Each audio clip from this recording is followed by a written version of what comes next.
Hello friends. Last video में हमने discuss किया था अरिथमेटिक प्रोग्रेशन और उससे रिलेटेड कुछ क्वेश्चन सॉल्व किए थे। आज हम स्टार्ट करने जा रहे हैं ज्योमेट्रिक प्रोग्रेशन। तो आइए पहले डेफिनेशन पढ़ते हैं। A sequence of number in which each number is multiplied और divided by a fixed number to produce the next number.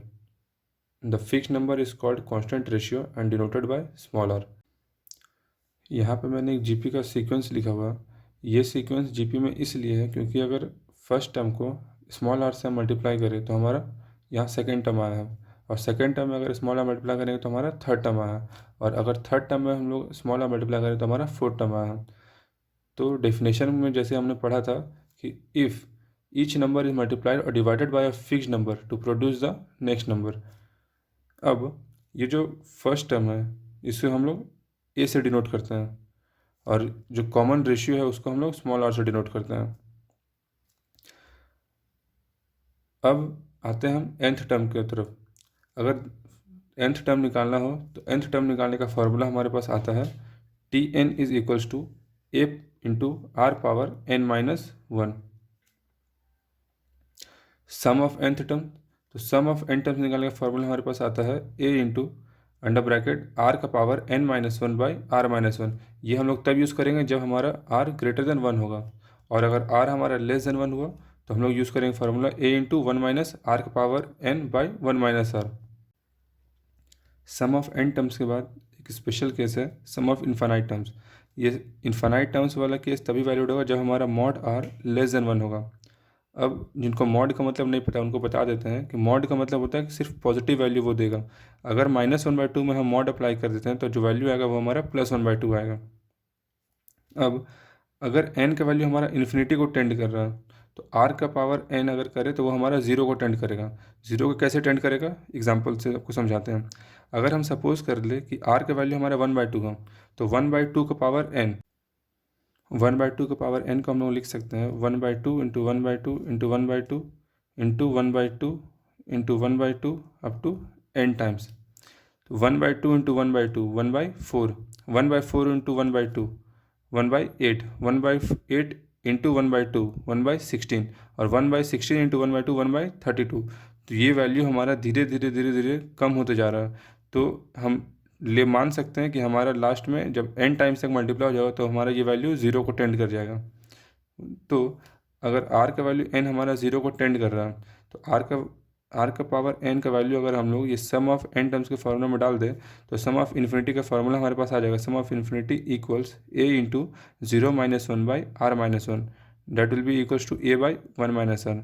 तो हमारे पास सम ऑफ इन्फिनिटी का फार्मूला आ गया H infinity equals to a by one minus r. ये कुछ questions है sum up to n terms और nth टर्म निकालने का फार्मूला पे बेस्ड। तो पहला क्वेश्चन पढ़ते हैं। The first term of a GP is one, the sum of the third and fifth term is 90, find the common ratio of the GP.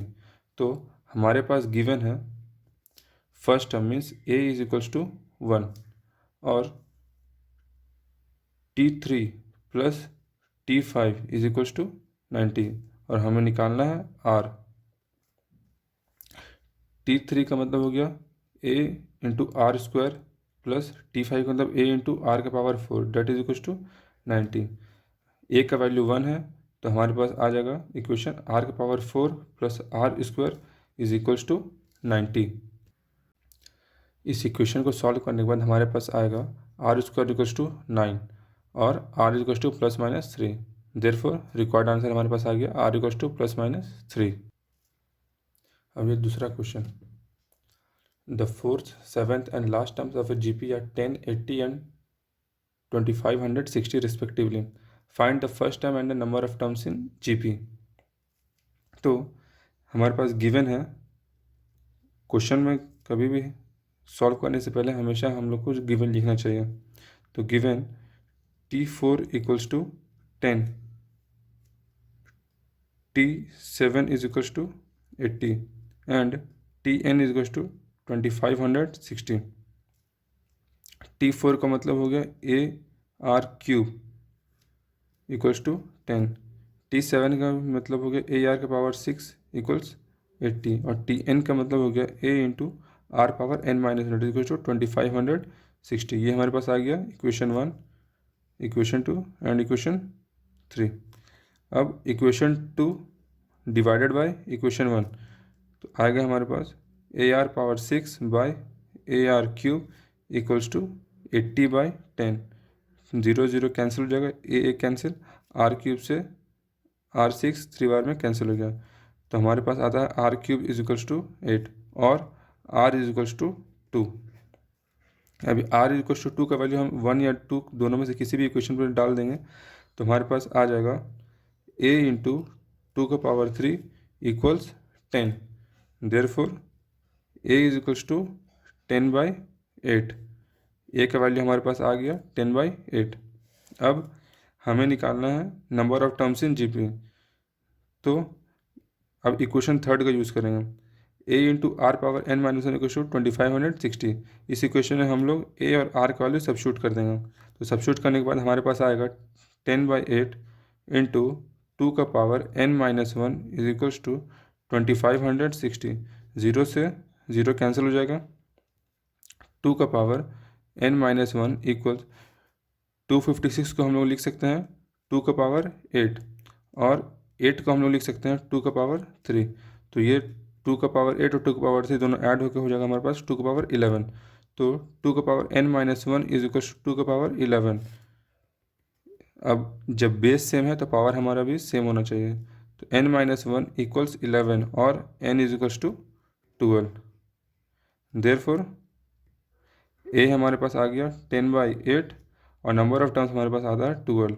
तो required answer हमारे पास आ गया है। जैसे अरिथमेटिक प्रोग्रेशन में हमने कुछ प्रॉपर्टीज़ पढ़ा था, वैसे ही ज्योमेट्रिक प्रोग्रेशन के भी कुछ प्रॉपर्टीज़ होते हैं। तो पहला प्रॉपर्टी अरिथमेटिक प्रोग्रेशन की प्रॉपर्टी के सेम ही है। पहला प्रॉपर्टी कहता है कि if each term of a GP is multiplied और divided by same non zero number the resulting will also be in GP. तो अगर किसी जीपी के सीक्वेंस को हम किसी फिक्स नंबर से मल्टीप्लाई या डिवाइड कर दें तो हमारा जो रिजल्टिंग सीक्वेंस होगा वो भी हमारा जीपी में ही आएगा। दूसरा प्रॉपर्टी कि if 3 consecutive numbers are in GP, कभी कभी क्वेश्चन में हम लोग को बोला जाता है कि 3 numbers are in GP, 4 numbers are in GP, तो उस केस में हम नंबर कंसिडर करेंगे।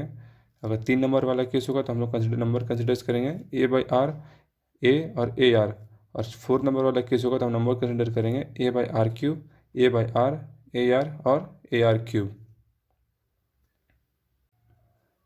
एपी में जैसे हमने अरिथमेटिक मीन पढ़ा था, वैसे जीपी में हमारे पास ज्योमेट्रिक मीन आता है।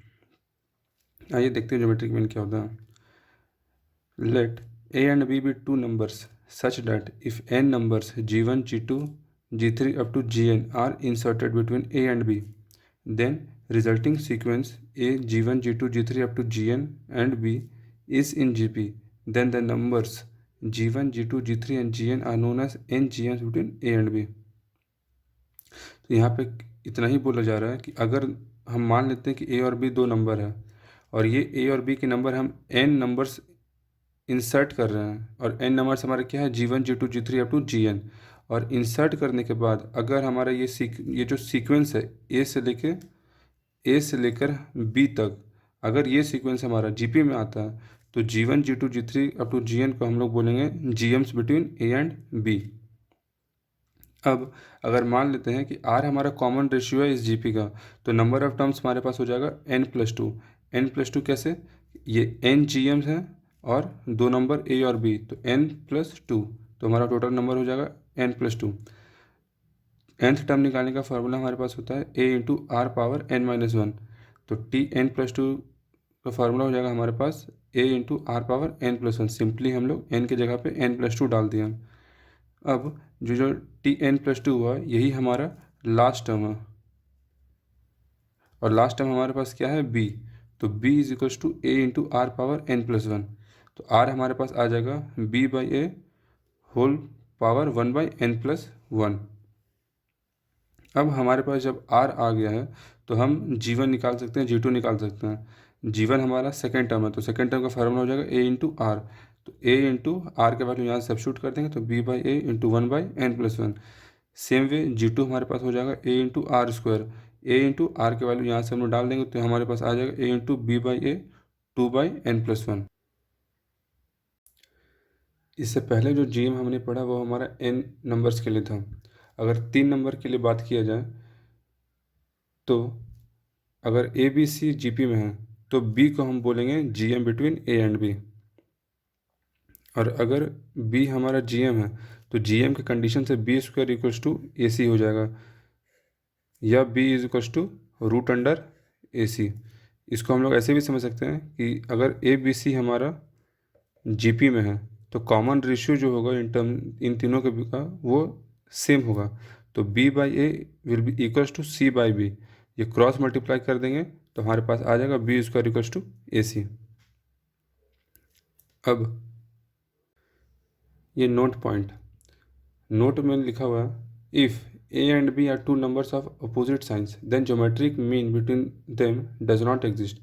इसका मतलब ये है कि अगर ए और बी अपोजिट साइन का, अपोजिट साइन मतलब एक प्लस में या एक नेगेटिव में है, तो उन दोनों नंबर्स के बीच का ज्योमेट्रिक मीन एग्जिस्ट नहीं करेगा, क्योंकि रूट के अंदर अगर हमारे पास दो अपोजिट साइन का नंबर ले लें, जैसे ए इक्वल्स टू -3 और बी इक्वल्स टू 4, तो इन दोनों का जो जीएम आएगा वो हमारे पास आ जाएगा root under -3 into 4 that equals to -12। तो ये -12 हमारा इमेजिनरी नंबर हो जाएगा। जीएम का अब एक इम्पॉर्टेंट प्रॉपर्टी है, ये प्रॉपर्टी क्या कहता है देखते हैं। If n GMs are inserted between two quantities then the product of n GMs is the nth power of the single GM between two quantity. तो ये कह रहा है कि अगर ए से लेके बी तक के बीच में अगर हम n GM इंसर्ट कर रहे हैं तो जो n GMs का प्रोडक्ट होगा वो ए और बी का सिंगल GM का n पावर होगा। प्रूफ हम देखते हैं, यहाँ ये r का value b by A power 1/n+1, ये हमारे पिछले जो हम GM स्टार्ट कर रहे थे वहाँ पे हमने r का वैल्यू निकाला था। According to this property product of n GMs का प्रोडक्ट मतलब G1 into G2 into G3 up to Gn is equals to single GM of a and b का पावर n। तो ये डिराइव कैसे हो रहा है तो देखते हैं। G1 का मतलब हो गया AR, G2 का मतलब हो गया AR², G3 का मतलब हो गया AR³ और Gn का मतलब हो गया AR पावर n। तो सबसे ये टोटल हमारे पास अगर n टर्म्स है तो a into a into a into a up to n terms, तो ये हो जाएगा हमारे पास a पावर n, और r के पावर में चला जाएगा 1 + 2 + 3 + अप टू n टर्म्स। ये सम ऑफ n टर्म्स का फार्मूला बन गया, तो ये हमारे पास आ जाएगा a power n into r power n into n+1/2। अब r का वैल्यू जो हमने निकाला था उसको हम यहाँ सब्स्टिट्यूट कर देंगे, तो a power n into b by a whole power 1/n+1 into n into n+1/2। तो ये n+1 और ये n+1 कट जाएगा, हमारे पास बचेगा a power n into b by a whole power n/2। अब ये a पावर n और ये a पावर n/2 कैंसिल होके हमारे पास बच जाएगा a पावर n/2। तो a power n/2 into b power n/2, इसको हम लिख सकते हैं root of a b whole power n। तो ये रूट ऑफ ए बी हमारा a और b का GM है और उस सिंगल GM का पावर n। तो यही हमारा ये प्रॉपर्टी कहता है कि the product of n GMs is the nth power of the single GM between two quantities. ये n GMs का प्रोडक्ट हमारा a और b का सिंगल GM का nth पावर है। अभी तक हमने ज्योमेट्रिक प्रोग्रेशंस के सारे कॉन्सेप्ट डिस्कस कर लिए हैं और कुछ बेसिक क्वेश्चन भी सॉल्व किए थे। अब जेईई मेंस के कुछ क्वेश्चन सॉल्व करते हैं। तो पहला क्वेश्चन बोल रहा है द प्रोडक्ट ऑफ 2 का पावर 1/4 इंटू 4 का पावर 1/16 इंटू 8 का पावर 1/48 इंटू 16 का power 1/28 up to infinity is equals to. तो हमें इनका प्रोडक्ट निकालना है, प्रोडक्ट या बोल सकते हैं कि वैल्यू निकालना है इस पूरे प्रोडक्ट का। तो 2 का पावर 1/4 को एज इट इज़ लिख सकते हैं, 4 का पावर 1/16 को हम लोग 2 का स्क्वायर इंटू 1/16 लिख सकते हैं, 8 का पावर 1/48 को हम लोग 2 का क्यूब इंटू 1/48 लिख सकते हैं, 16 का पावर 128 को हम लोग 2 का पावर 4 इंटू 1/128 लिख सकते हैं अप टू इन्फिनाइट टर्म्स। ये 2 8/16 को 8 बार में कैंसिल करेगा, 348 को 16 टाइम्स कैंसिल करेगा, ये 432 टाइम्स में कैंसिल करेगा। तो हमारे पास आएगा 2^1/4 into 2^1/8 into 2^1/16 into 2^1/32 up to infinite terms. जब बेस सम होगा तो पावर हमारा ऐड हो जाएगा। तो 2^1/4 plus 1/8 plus 1/16 plus 1/32 up to infinite. तो ये हमारा पावर जो है वो सम ऑफ इन्फानाइट टर्म्स की आ रहा है, और सम ऑफ इन्फानाइट टर्म्स का फॉर्मूला क्या था हमारे पास, a/1 - r। इसमें a है हमारे पास 1/4 और r है हमारे पास 1/8/1/4, that will be equal to 1/2। अब फॉर्मूला में हम लोग सब्स्टिट्यूट कर देंगे। तो 2 का पावर a मीन्स 1/4/1 - r, 1 - 1/2। ये हमारे पास आ जाएगा 2 का पावर 1/4/1 - 1/2 मीन्स 1/2। फाइनल वैल्यू हमारे पास आ जाएगा 2 का power 1/2। That is required answer, that is second option. अब क्वेश्चन नंबर सेकेंड, ये हमारा जी मीन 7 जनवरी 2020 को आया हुआ। तो पढ़ते हैं क्वेश्चन क्या कहना है। Let a1 a2 a3 be a GP such that a1 less than 0 and a1 plus a2 equals to 4 and a3 plus a4 equals to 16 if sigma i equals to 1 up to n ai equals to 4 lambda then lambda is equals to. हमें यहाँ पे lambda का value निकालना है। पहले given से हमेशा start करेंगे। हमारे पास गिवन है a1 लेस देन 0 और a1 plus a2 equals to 4 and a3 plus a4 equals to 16। a1 means a और a2 means a into r equals to 4, a3 means ar square and a4 means ar cube dot equals to 16। यहाँ से हम a common निकालेंगे तो 1 plus r equals to 4 आएगा, पहला equation. और इधर से हमारे पास अगर a r स्क्वायर कॉमन निकाल लें तो 1 plus r is equals to 16, ये हमारा दूसरा इक्वेशन। अब इक्वेशन 2 बाई इक्वेशन 1 अगर करें हम लोग तो हमारे पास आ जाएगा ar square into 1 plus r divided by a into 1 plus r is equals to 16/4। ये 4 16 को 4 टाइम्स में काट देगा, a cancel, 1 plus r by 1 plus r cancel. तो r स्क्वायर की वैल्यू हमारे पास आ गया 4। तो r is equals to plus और माइनस 2, लेकिन इसमें हम लोग r is equals to -2 consider करेंगे और r इक्वल्स टू +2 नेगलेक्ट करेंगे। ये नेगलेक्ट हम इसलिए कर रहे हैं क्योंकि यहाँ हमारे पास दिया हुआ है first term is less than 0। अगर r हमारा पॉजिटिव होगा तो ये हमारा टर्म नेगेटिव नहीं जा सकता है, इसलिए हम लोग r की वैल्यू -2 कंसिडर करेंगे। अब हमें निकालना है सम अप टू 9 टर्म्स। ये सिग्मा जब हम एक्सपेंड करेंगे तो हमारे पास आएगा a1 plus a2 plus a3 up to a9। तो 9 टर्म्स का फॉर्मूला हमारे पास आ जाएगा a into r power n-1 by r-1।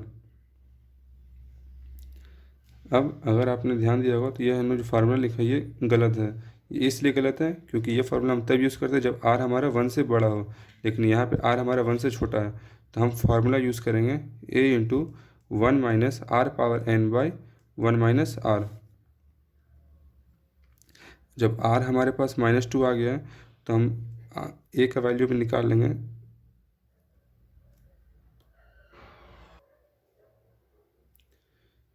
हमारे पास r इक्वल्स टू -2 है, तो ये r इक्वल्स टू -2 को हम इक्वेशन 1 में अगर डालेंगे तो हमारे पास आ जाएगा a का वैल्यू हमारे पास आ जाएगा -4। अब ये सम का फार्मूला में हम सारा सब्स्टिट्यूट कर देंगे वैल्यू, तो -4 इंटू 1 माइनस r का वैल्यू -2 का value power 9 divided by 1 minus of -2। जब हम इसको सॉल्व करेंगे तो हमारे पास वैल्यू आ जाएगा -513/3 और ये हमारा कैंसिल हो जाएगा 171 टाइम्स, तो हमारे पास आंसर हो जाएगा -171, जो हमारा है सेकंड ऑप्शन। तो फ्रेंड्स, अगर आपको ये वीडियो पसंद आया हो तो लाइक शेयर और सब्सक्राइब कीजिएगा। Thank you.